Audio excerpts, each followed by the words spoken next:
So currently right now, the sport that I like to compete in, or not like to compete in, that I compete in, it's the only one that I've done really, is powerlifting. And so powerlifting, in case you don't know, you get 3 attempts to get the biggest squat, bench press, and deadlift.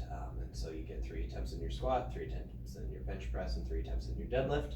And together, the biggest weights of those 3 that are of lifts that you make create your total, and that's how you win.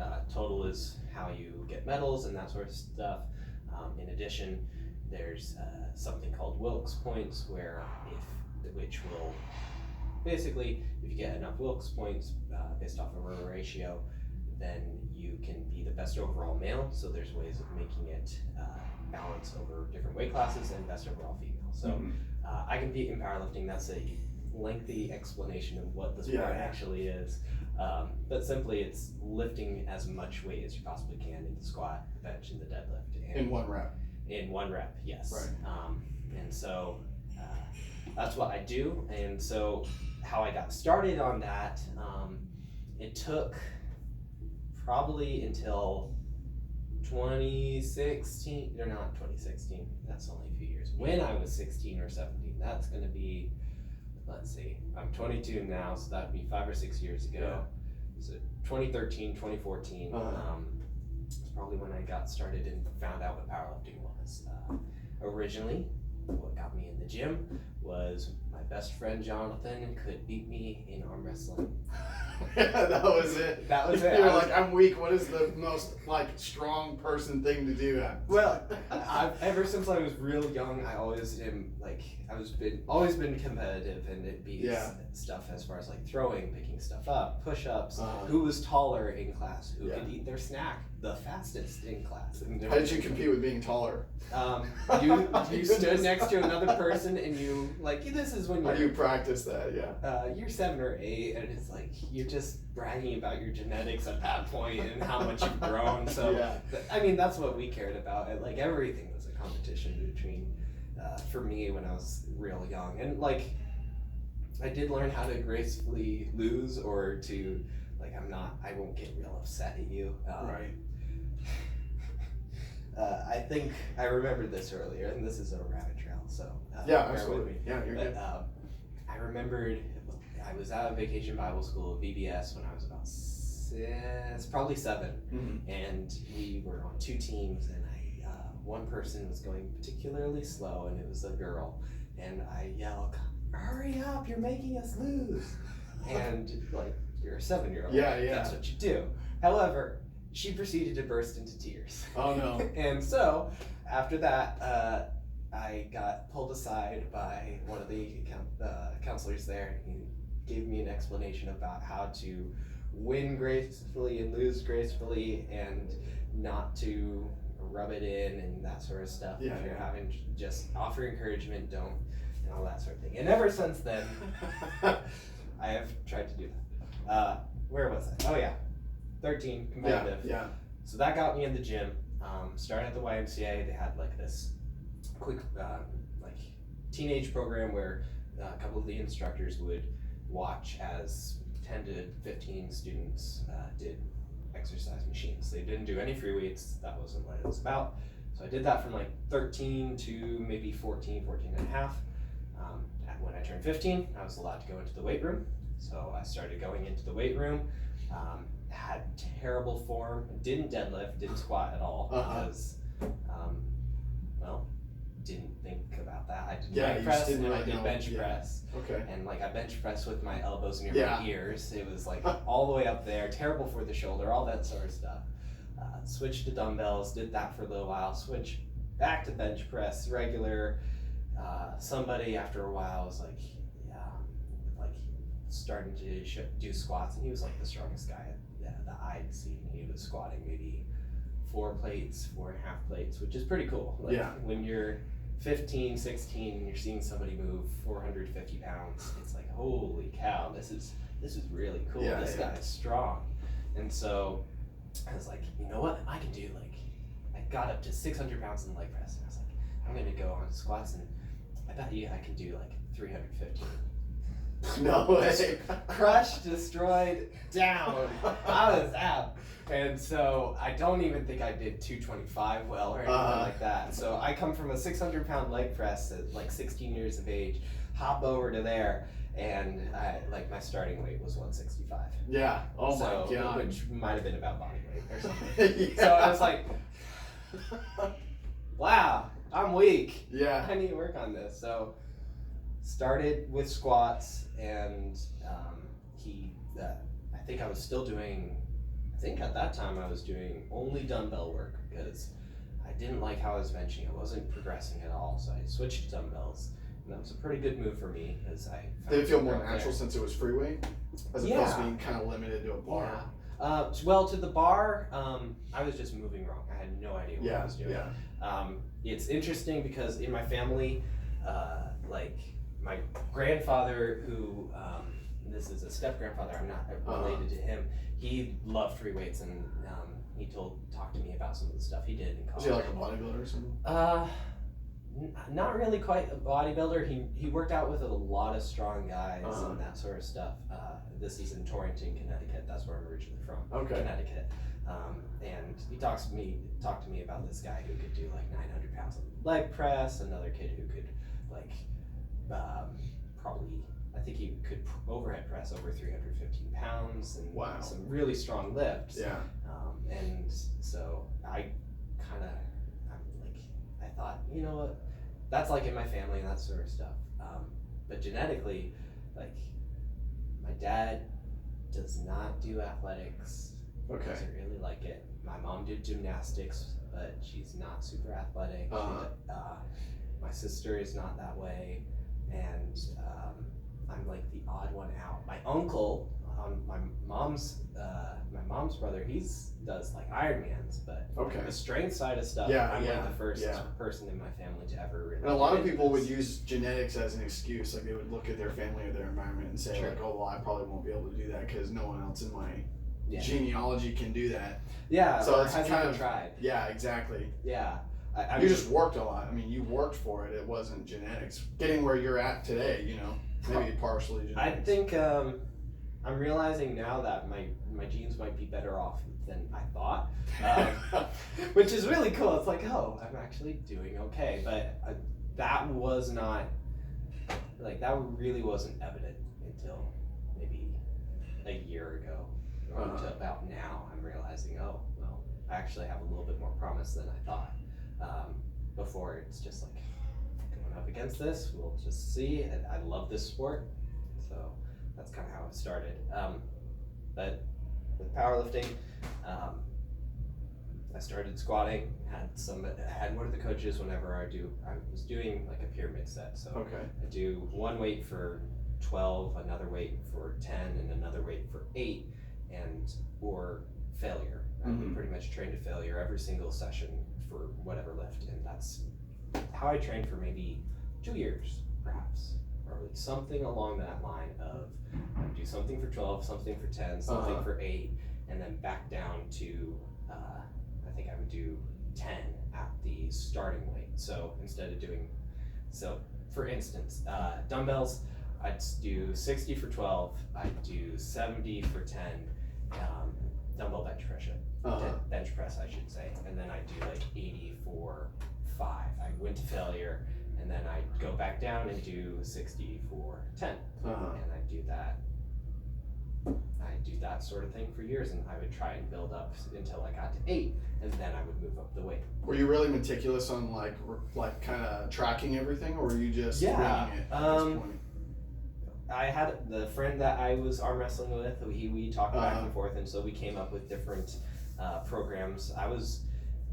He did swim team, and so he had that going all the time. And so when it came to the weight room, I was always the one who was very meticulous in being there, actually doing the stuff. And I would start off with like 3 days a week and that sort of stuff. But I was very focused on like not missing stuff and trying to be consistent with it.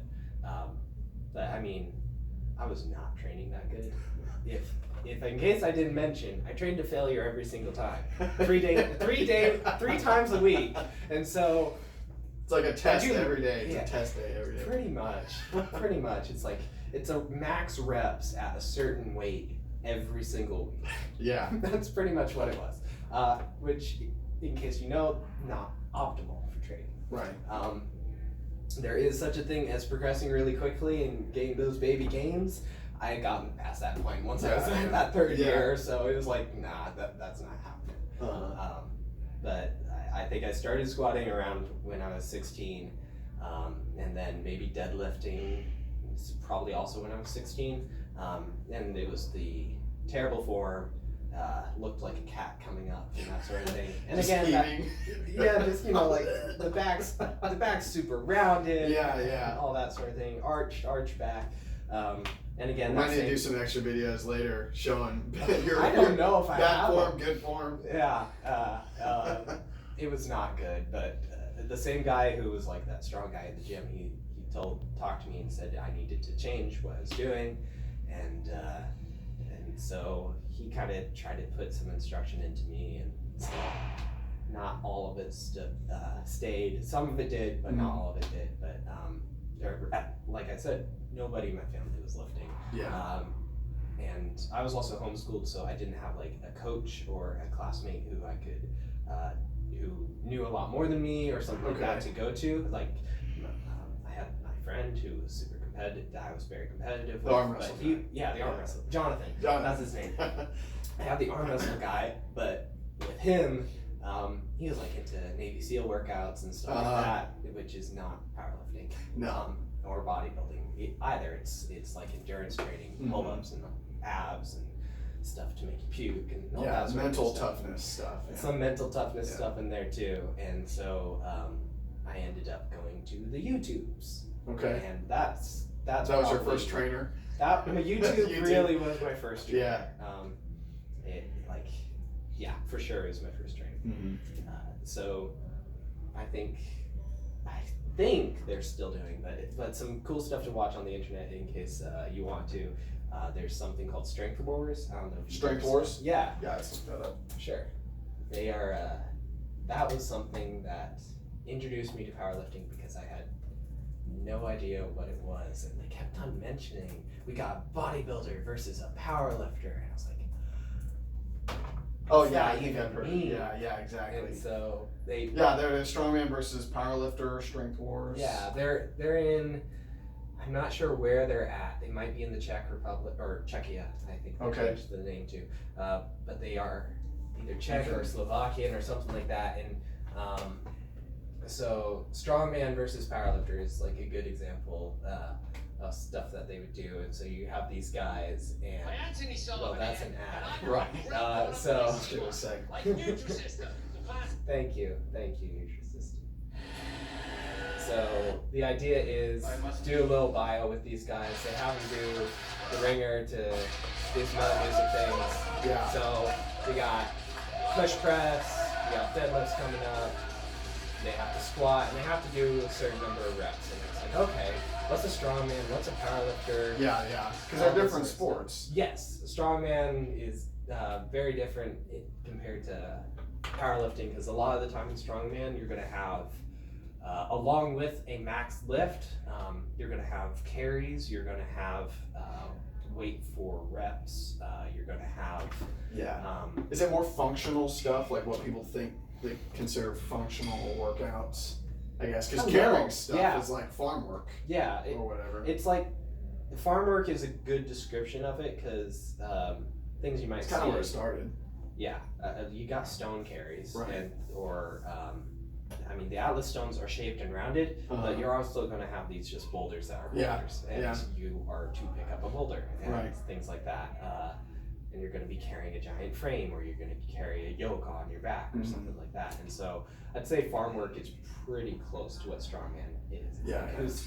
But there is, I think there are I know there is hay bale tossing. Oh yeah, there is. Yeah, that sort of stuff. I don't think that's in strongman, but they do have the kettlebell toss where they throw a 90-pound kettlebell above a bar and that sort of stuff. I thought it was just it might. Yeah, there may be different ones. I don't know. I saw a video of someone it was just a straight sphere. I don't know if it was metal, just a ball, a metal ball. I don't know. Yeah. There's probably different objects too. Right. But that's also a thing. that gets into Highland games, and I'm not an expert. Is that the Irish thing? It's like like a post that they run back. I think that's something like that. They run forward. And, Ooh, Scottish, yeah. I think it's Scottish. It's like, I'm pretty sure that, that's definitely Scottish. I have a sister who, she competes in Irish films, so I better not get anything Irish and Scottish confused, otherwise her friends will kill me. Hate. Yeah, well, it's kind of true. Yeah. But, yeah, especially because So what were you saying about the strongman? Oh, yeah. So they mentioned the powerlifters here, and I didn't know what that was. So I think I might have YouTubed or Googled powerlifter, and some way or another, especially, let's say 5 years ago, which would have been, right when I was 16, 17, like one of the few YouTube channels that was pretty popular for powerlifting was Mark Bell. And he has been doing stuff for a while. Yeah. Like multiple years. Like, I think they started putting stuff up on the internet in 2005, maybe? As early as that, on YouTube videos. And he invented the slingshot? That was the main thing that got him a lot of fame, and since then there have been some tweaks on the design by other people, I guess, close enough to be where copyright or exactly. They're just beating around the bush, just like fun similar lines. things. And I know some people like their other products better. I don't know what those are, but he's famous for the slingshot. It's Mark Bell slingshot, and so like there was a lot. One of the cool things that I had was the power cast, and he'd bring people in and they'd talk about how they do deadlift, how they do squat, how they do bench. My bench setup for my start is there's a guy who was with him for a long time, Silent Mike. His bench setup is the same start that I do. I grab the bar, then I pick my feet up onto the bench, arch my back as hard as I can. I've seen that. And then put my feet down. And that start is Silent Mike's. So that's where I picked up that. Just as an example of what's the point of that? Good point. So in powerlifting, you can bench with an arch, and it's not cheating because it's within the rules, A. And B, no matter what, I recommend that people bench with some type of arch, however much that is, to get your shoulder blades retracted and back. So usually that means I'm going to be lifting up my chest somewhat in order to get to this position.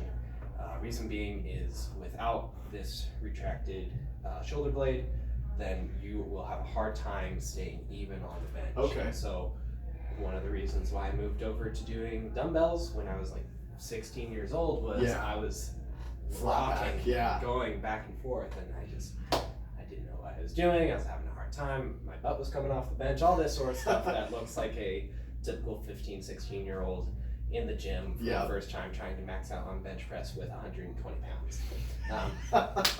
That was just trying to pick up as much weight as possible. Exactly. No form, no whatever. He thinks he's super cool. He's not.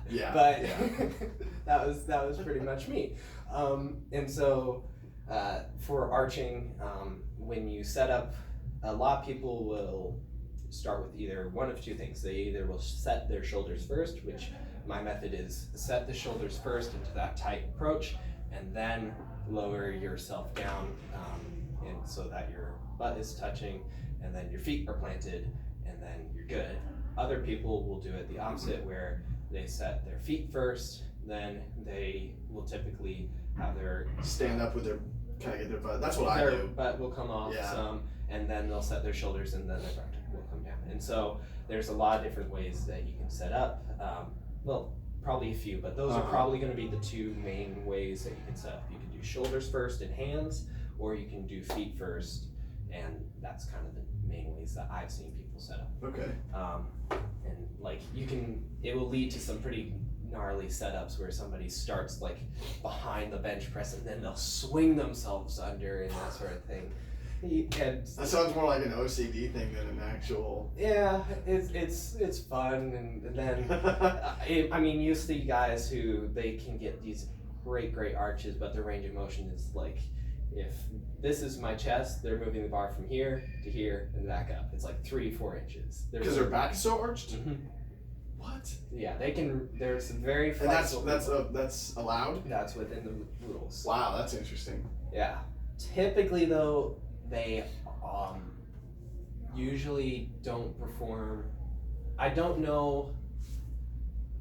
I'm not confident in anybody who's consistently winning nationals and consistently winning or international meets who always has that. I mean, there are probably some, and likely bench world records for at least IPF, which, in case you don't know, IPF is an International Powerlifting Federation.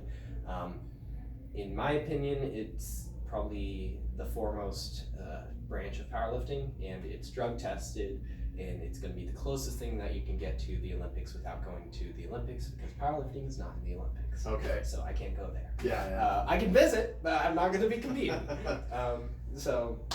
It's within the rules, and there's a lot of funky low rules here and there. So I might be able to get into that too if you want to know what that is. But, I've been talking a lot. Do you want? No. So I think we were talking about, you went from, so you got on YouTube and you started looking these guys up. Is that, so that's when you got into powerlifting, like specifically powerlifting instead of just? I think so, yeah. I would probably say looking up what the sport was and kind of finding out, oh, this is the sport about the people who are the strongest. Just strong, yeah. And for me, I always knew that if I'm gonna get into something, I want to try and be the best at it. I did try CrossFit for maybe 2 workouts and then stopped. So I thought, like, why'd you quit? Was it just not your thing? Not my thing. Yeah. I was terrible at endurance, and I was way better at strength stuff already. Okay. And, I was like, I don't think I can change over into this. I hate running. Let's not. Yeah. And so I stopped doing that pretty quickly. Again, it was like 2 workouts and that was it. Yeah. And Olympic weightlifting, that was another option because it's a strength sport. You can become the best in the world at it. There's high degree of technical proficiency. I like stuff that you can get better and better and more precise with. However, the money or traveling to, that wasn't, for coaching and anything like that, that wasn't really an option for me when I was younger. And so even still, I don't have one-on-one training. Right. I'm actually using something from Juggernaut Training Systems, which they call their AI coaching, which is a very, very smart Excel program, which allows you to put in different things and it will auto-adjust. So that's the simplified version. So there's no real person you talk to? It's pretty much just that? It's just that for the most part on the day-to-day basis. This might be because I have attended a couple of seminars and so they know my face, but whenever I text the guy who's created it, which his name is Chad Wesley Smith, whenever I text him on Instagram or something like that, DM him, I guess is the correct term. Whenever I DM him, he answers really, really quickly, which is, I always am like, wow, this is cool. I can talk to a professional coach who has multiple people who have gone to the IPFs, who he coaches personally, and it's like, that's really cool. That's really, really cool. Yeah. So occasionally I'll ask him questions. So what does this program do? You just punch in all the info that you, like your reps and sets that you did that day, and it starts calculating, or? Rather, it goes the other way around. So it's going to be telling you what, based off of information that you give it, such as your weight, if you're trying to build muscle, lose fat, maintain weight. Does all of it? It does. Yeah, it does. It does sex differences. It does weight class differences. Okay. And then it has fairly standard stuff. This is a powerlifting program. Okay. So you're going to squat. You're going to bench. So it is still specific to powerlifting. Right. Okay. It is specific to powerlifting. You can adjust it from different days. For many days, 3 to 6. How many days you work out? I work out 5 days a week. Yeah. Just because that's what my schedule allows. Okay. I've done 3. What do you mean? You'd work more? You would lift more days? I might do 6. Yeah. But I don't think my volume overall would change. Let's say I did a workout where I squat in one day and bench in one day, which that's Monday for me. I might make it so that I squat on Sunday and bench on Monday. Okay. So I would probably do the same amount of work, just over different length of time, which that gets into recoverable volume and how far you can do, like how well you can train. If you are looking to if you're looking to get stronger and you only work out 3 days a week, if you can, I would probably recommend working out 4 days a week or 5 days a week. So 3 days just wouldn't be enough to get stronger? To get stronger, yes, you can. After a while, though, you usually will need to have a little bit more. There are some people who have great success with that little amount of frequency, but usually it's going to be higher. 4 days might be 4 to 6 is usually what I see, and in powerlifting, you almost never hear of anybody doing 7 days a week. Okay. Like you have to rest, right? I mean, right. You do have to rest, but it's very. I don't know of anybody who does 7 days a week, and it's competitive. Like if you're a heavyweight, male or female, or which by heavyweight I don't mean you're overweight. By which I like, you can be a heavyweight and be really lean. Mm-hmm. I'm talking about somebody who is typically north of 220 pounds as a male, or north of maybe 160 pounds as a female. Typically, those people are going to be lifting heavier weights, and so you're probably going to see them train 4 days a week, or in that 3 to 4 days a week range, instead of somebody who's a lighter weight class, male or female. Lighter weight class meaning anything between anywhere between 100 pounds all the way up to probably all the way up to 135 pounds, 140 pounds for the female. That's why I would call lightweight, and they would probably be working out 5 to 6 days a week. For the men, it's going to be 140, 130 pounds all the way up to I think 180 is considered lightweight for male. Wow. Yeah, so you might be seeing them do higher frequency, and usually and this goes into frequency and all this sort of stuff. The guys that weigh less do more frequency? They will train more often. So it's a trend that you've seen, or just a normal trend, that the heavier you weigh, the less you lift? Less frequently. Less days throughout the week?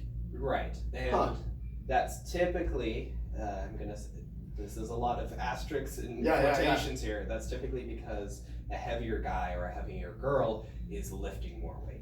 And so let's say somebody who's Dennis Cornelius, he lives in Tulsa. He is the... Oh yeah, I met him. Yeah. Dude, that guy is insane. Yes. He recently, he is the world record holder anywhere for the 260 pound weight class squat, which is 904 pounds. And I just saw him recently bench 550, and his deadlift is... Where'd you see that? On Instagram. Okay. Yeah. Eventually, if... Were you at True Strength? No, I wasn't. Because that's where he worked out. Okay. He works out in his garage now, from what I can tell. And a couple other places. Man. Very, very strong dude. Yeah. Very, very strong dude. But for instance, him, he's squatting 700 plus. That's very taxing on the body, just in general. And so they're working out less frequently during a week because they need more time to recover from that. Okay. What's the rep range look like with that much weight? I mean, he's doing triples and that sort of stuff with 700, I think, is what I've seen. Triples, that means three reps. 3 reps. Set. Yes, triples is going to be... Triples, we have terms for singles, which is 1s, doubles 2, and triples 3. After that, we just say 4s, 5s, and 6s. We don't we don't get nerdy about that, because we probably get tongue-tied and confused, because we're mostly meatheads. But yeah. Big, not strong. I mean, big, not smart, right? Sometimes. That's the joke, yeah. That's the generalization. I try and be on the smart and big, but I'm still small technically, so. Well, I mean, I was surprised. I told you this before, and I didn't try to offend you, which I didn't. But I always make that disclaimer. You don't just walk up to guys who are lifting all this weight and be like, "Dude, you don't look that big. How are you?" You know what I mean? But you just don't seem as big as an average person would imagine lifting that much weight. Like what was the heaviest you just lifted at the USA PL? So I competed at USAPL regionals in Fort Worth, Texas for the South. And my best squat was 475. My best bench was 352, and my best deadlift was 580. So nice. And I weigh about 100. I weighed in at 193 there. I ate and drank beforehand. Like I ate a full meal, so I probably was more like 191, 192. Is that normal, or do you guys not do that? What are the weigh-ins like? I mean, it's not like fighting. Okay, so weigh-in, like fighting as like, are you trying to weigh more? No. Okay. You were trying to weigh less. You just ate and went and did it. Okay, so let me put it this way. I ate beforehand because I am in the smack dab middle of 2 weight classes. So there's the 181s in terms of pounds, and then there's the 205s. Yeah. And I'm in the middle. And so I could fast for 3 days and still be fine and not be a 181, and I could eat a full course meal 3 times over and not be a 205. So unless I was eating lead, that would be the only thing.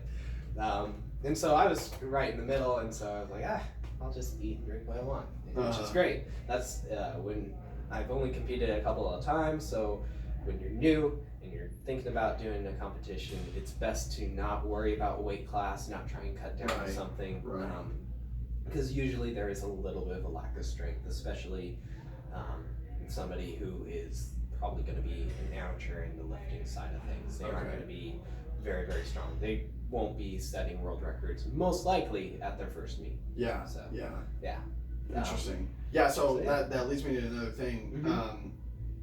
What did you eat before that lift, and like, does that matter, like what you eat? Okay, sure, yeah. Like, would you have just like puked if you ate something wrong, or if I ate something wrong, maybe. Nothing I don't think I ate anything carbonated, just so that I would be able to brace properly for the squat, and interesting, and not have something bubbly inside. I probably wouldn't want to drink soda anyways. Yeah.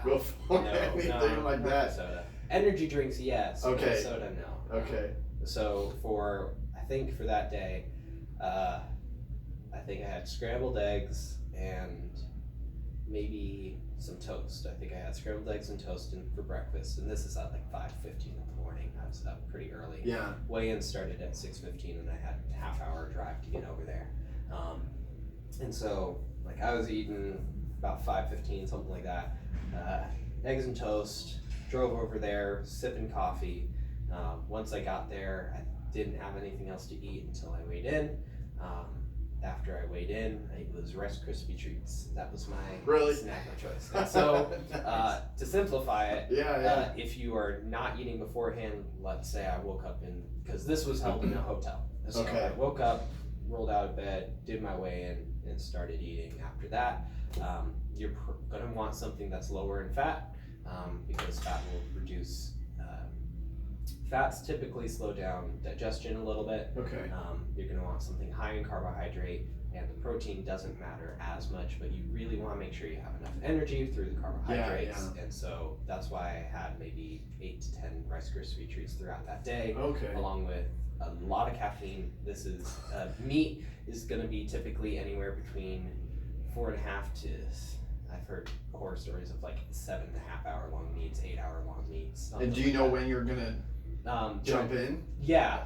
So when I say that long, it's like very long flights. Things are not organized and that sort of thing. So you will start moving a barbell, let's say at 8:30, and you will get done at like 3:30. That's the horror story. Maybe 3:30, 4:30, something like that. Man. That's your last deadlift. Yeah. And so, thankfully, that was not how this meet was run. For the ladies, I was timing things, and they were waiting maybe 6 minutes between sets, or 6 minutes between attempts. Okay. It was really, so you get several attempts. You get 3 attempts per. 3. Yeah, 3 for each. And so, for my thing, we had 12 lifters in my flight, and so I think it maybe took 9 to 10 minutes per attempt to go. So, we'll put it this way: Flight A went. I was not in Flight A.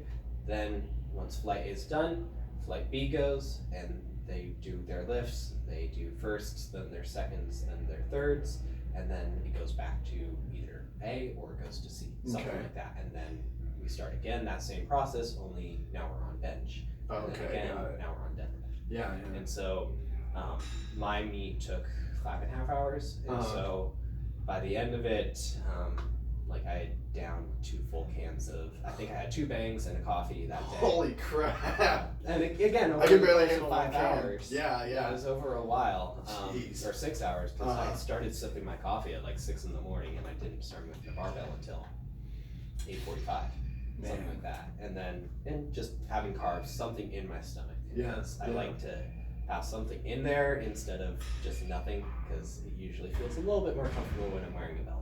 That's pretty much it. Okay. But, So as far as training goes, like when you're training for these meets, are you specific on your diet as you are on your training? Your weightlifting? Yeah. Because you're There's two sides of leaner too. I've noticed some guys, they don't care about their body fat. Yeah. They're just trying to get big and lift more. I don't know. Right now, you're catching me at like the. I have not been dieting well at all in terms of counting macros and trying to be consistent. In December, I got very, very sick, and I weighed about 190. I was probably at like 23% body fat, something a little bit higher. And right now, I'd say, even though my arms are fairly lean, like I'm probably hovering at about 20 to 22% body fat. Okay. So I'm not super cut. But I had gotten up to 190, and I got the flu, and I got pneumonia all at once. And so I was out for 2 weeks in terms of just flu stuff going on, and then I didn't know I had pneumonia. I heard the rattle in my chest, like I could hear that, but I didn't know if that's what it was. And so I didn't go to the doctor until like 2 weeks later. It's like, because I worked out. While you were sick. While I was sick, and I was like, yeah, it's just a cough. Everybody coughs. Nope. I thought I just had a cough, and I did like a max set or a heavy set of 10 in my deadlift. I think it was like 365 for 10, and I couldn't catch my breath for 15 minutes, and so I was like, this is a problem. Yeah. Doctor is needed. Yeah. So I went to the doctor. They put me on antibiotics, and within like a couple of weeks, I was fine. It was quick. Man, I should have went to. I had the same thing for like. I was out for like 3 months. Yeah. This was a couple years ago. It was so rough.